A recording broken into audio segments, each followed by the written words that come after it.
Hello dear friends, मेरे channel पे आपका बहुत बहुत स्वागत है। आज की कहानी शुरू करते हैं मेरी आवाज़ में। आज की कहानी है अनपढ़ माँ। एक मध्यम वर्गीय परिवार के एक लड़के ने 10वीं की परीक्षा में 90% अंक प्राप्त किए। पिता ने जब मार्कशीट देखकर खुशी खुशी अपनी पत्नी को कहा, सुनो, आज खीर या मीठा दलिया बना लो।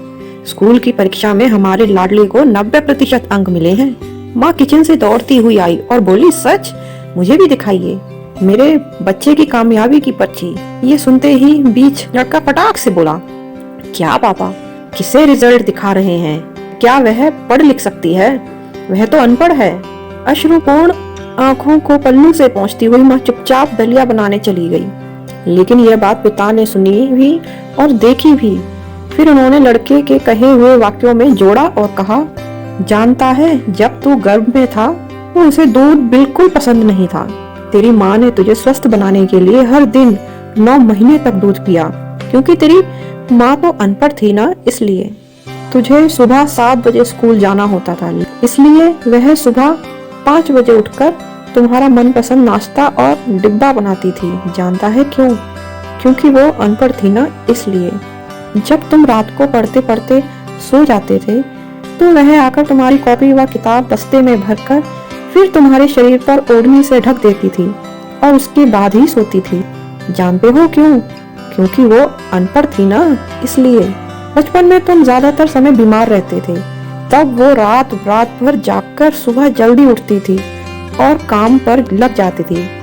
जानते हो क्यों? क्योंकि वो अनपढ़ थी ना, इसलिए। तुम्हें ब्रांडेड कपड़े लाने के लिए मेरे पीछे पड़ती थी और खुद सालों तक एक ही साड़ी में रही, क्योंकि वो सचमुच अनपढ़ थी ना। बेटा, पढ़े लिखे लोग पहले अपना स्वार्थ और मतलब देखते हैं, लेकिन तेरी माँ ने आज तक कभी नहीं देखा। क्योंकि अनपढ़ है ना वो, इसलिए। वो खाना बनाकर और हमें परोसकर कभी कभी खुद खाना भूल जाती थी। इसलिए मैं गर्व से कहता हूँ कि तुम्हारी माँ अनपढ़ है।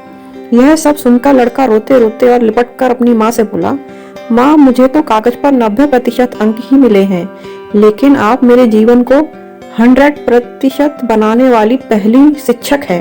माँ, मुझे आज 90% अंक मिले हैं, फिर भी मैं अशिक्षित हूँ और आपके पास PhD के ऊपर की उच्च डिग्री है।